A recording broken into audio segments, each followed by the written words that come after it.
Morning guys, and welcome back to the channel. Today I'm going to show you how to take this picture and turn it into this picture. We're basically just going to be hopping into Photoshop and Lightroom. We're going to be stacking some photos and I'm going to show you quickly how I edit. Hope you enjoy the video guys. Thanks. Bye.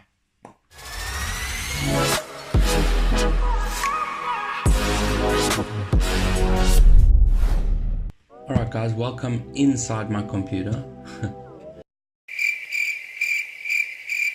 Cool, so we're just gonna, I've already opened up Lightroom, but we're just gonna open up Lightroom here and I'm just gonna show you that these are the selected images. So a stacking, sorry one sec, that is not the right image. A stacking tutorial, it is heavy on resources, so I am gonna speed up certain parts of this. But you'll see and you'll get the understanding. So unfortunately these are all JPEGs. I didn't shoot any of them. I'm just double checking. I didn't shoot any of these in RAW, but it works as good with RAW files as it does with JPEGs. Okay, great. So you see guys, I've got 8 photos selected here. The first thing we're going to do, I'll just show you real quick. Let me just select off. I'm going to click on the first photo of those series. I'm going to go to the last one. I'm going to hold down shift and click. It's going to select everything. Now what we're going to do is we're going to right click, we're going to go into edit in and open as layers in Photoshop. Be careful not to go to edit in Photoshop. That's not the right way to do this. So open as layers in Photoshop.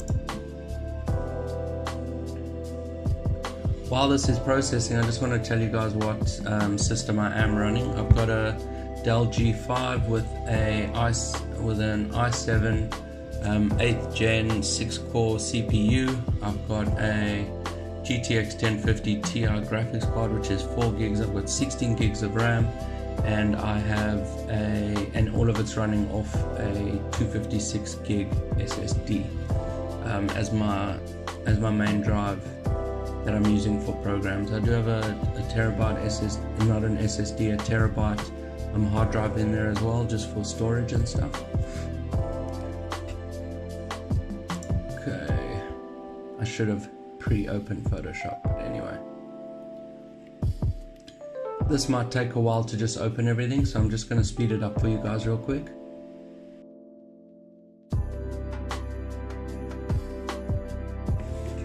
Alright, so there we go, they've all opened up. Now, the most important, let's see some here. I'm going to delete this image guys because of this spray here. This spray when it's stacked is just going to be really light ghosting effect, which is not going to look great. So I'm going to delete that real quick. Delete layer. So now we're down to 7 images, which is still going to work. It's going to look great. Okay, so now the first and most important thing I believe is we're going to auto align all these layers. If there is any movement whatsoever within the frames, you're going to see like halo or ghosting around the rocks and it's just not going to look right. So first thing we do is we click on the first one, hold down shift, click on the last one, selects everything. We're going to go to edit and auto align layers. This also might take a little bit of time, so I am going to speed it up.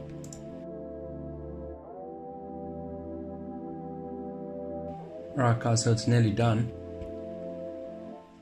As you'll see, we might get a little bit of transparency around the sides.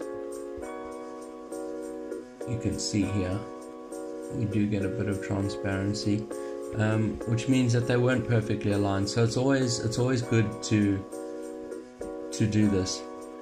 So now guys, you can crop right here in Photoshop.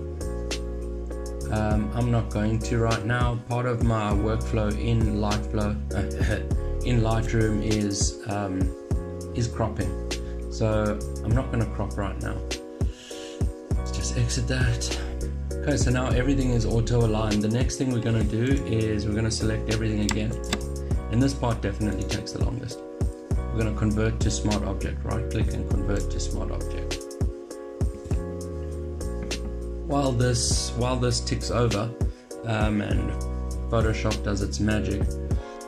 I'm just going to tell you guys that this is a relatively short or few pictures that I am stacking together. I find that if I am wanting to do a long exposure and I don't have any ND filter, this is a really great way of doing it. So what you can do is you set your camera to time intervals. I take a picture probably every 2 or 3 seconds, and I mean you can make that number as big as you want, 70 or 80 photos if you want, but this process is going to take a hell of a lot of time. I've done it with 70 photos before, and converting to smart object can take upwards of 15 to 20 minutes. So your whole stacking experience could probably be about an hour. So I'd be wary of doing that unless you really have the time and the patience to be able to do that. The results are significant though. I'm just going to speed this up a bit, guys. Okay, so it is now a smart object. That was actually quite quick. I'm so used to it taking so much longer. And I also find, I mean, these are all JPEGs. If you are shooting in RAW, I find that this process does go a bit quicker. Okay, so now that we have our smart object, we're going to go to layer. We're going to go, where are you? Smart objects, stack mode, and mean. Speeding it up. Okay, so that's done. This is basically what the image looks like now, where you have the exposure from some of the lighter pictures, you've still got the shadow and the color from the darker pictures. When we're going back into Lightroom and edit, as we're going to do now, all you got to do, guys, is just go click on save. When we do go in, it's going to give us a much greater ability to mess with the colors and the shadows and the highlights and all of that. And we're nearly done. 99, there we go. Okay, so it's automatically going to open on the edited, and in case you do want to know, it'll be there, it'll say TIFF. And you can see the size of this image is pretty large. Okay, so let me show you now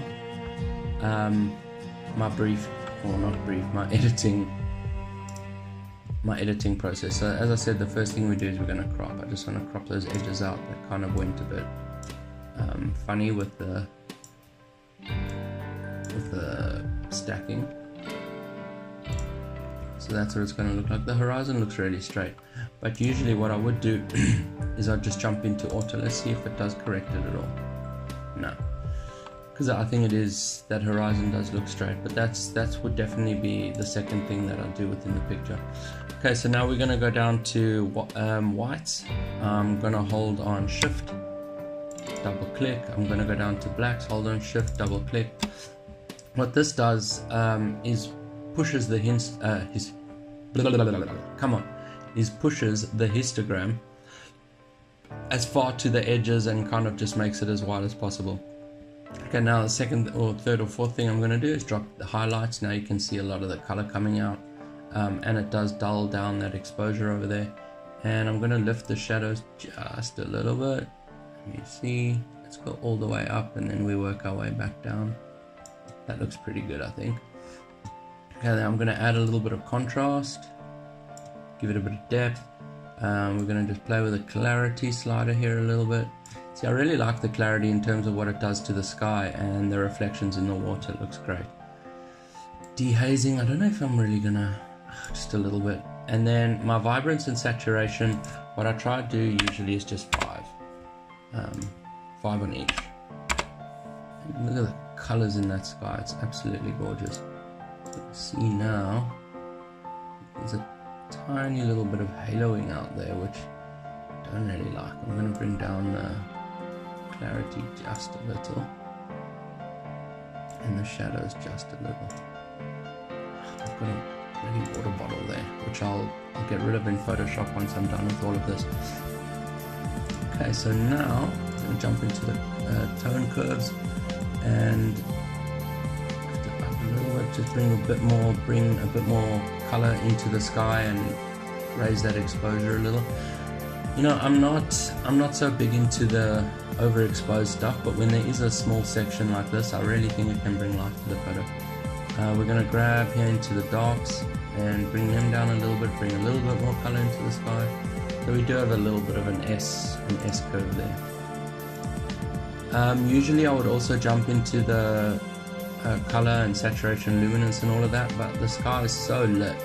I don't think there's any reason that we should be messing with any colors here, unless you want to brighten them a little bit like that, so it's not so, see how saturated it looks. Maybe if we bring them up just a little bit so that it's not too fake looking. Split toning, not going to do anything within the highlights, not changing any of the colors or anything. Lens correction, I should have done this at the beginning. Just remove, and then you can enable profile corrections for whatever camera you've got if it doesn't pick it up on its own, which it probably won't because of the stacking process, but if it does, then good. Detail, I'm going to just add a little bit of sharpening, I'm going to add a little bit of masking, I'm going to add a little bit of noise reduction.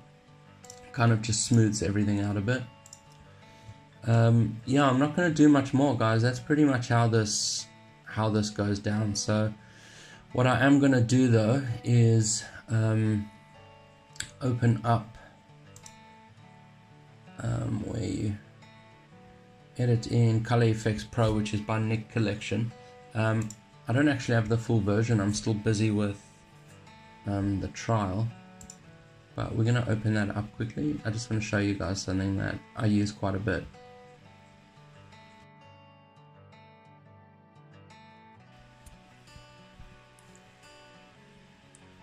Alright, so here we are. The thing that I'm wanting to use in here, guys, is called Glamour Glow. It's already open, but you do have loads of different kind of presets or filters in here that are really great. I am going to purchase this when this trial runs out, but this is what I'm aiming for today. So that's without Glamour Glow at all. It usually opens up at about 31 as preset. I'm going to go down to 20%. So what it does is it just kind of smooths out some of the harsh edges, makes the transition in the colors in the sky look a bit more seamless. That's all. I'm not going to do much more. I usually do mess around in here, and I mean, if you guys are like doing stuff that has a lot of trees or something, there's foliage filters. If you want to add some fog, there's like a graduated fog. Really cool.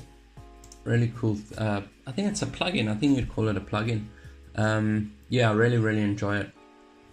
Okay, so we're just gonna go save the image. It's just gonna go straight back to Lightroom. Then we're gonna pop into Photoshop. We're gonna remove that bottle that's in there, and then we're gonna be done. So now we jump back in again, edit in Photoshop. So now we're not going to layers, we're just going into edit in Photoshop. There we go. So now shift, my words this morning. It's not even 9 o'clock yet, sorry guys. Control and plus, we're just gonna zoom in a bit. Zoom into where that bottle is. Now I'm gonna select the polygon or whatever it's called.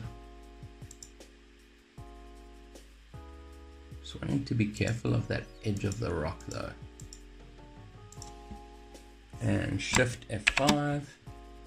Content aware, yes.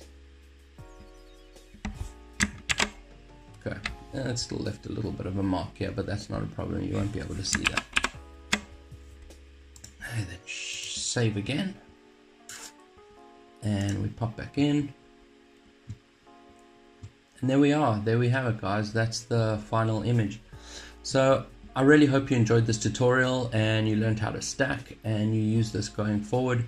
If you do have a powerful PC and you do want to do it with 70 or 80 photos, you'll see the results are absolutely amazing. The stillness you get on water, the movement within the clouds is phenomenal. So I really hope you guys have an awesome day further, and I'll catch you soon. Thanks, bye.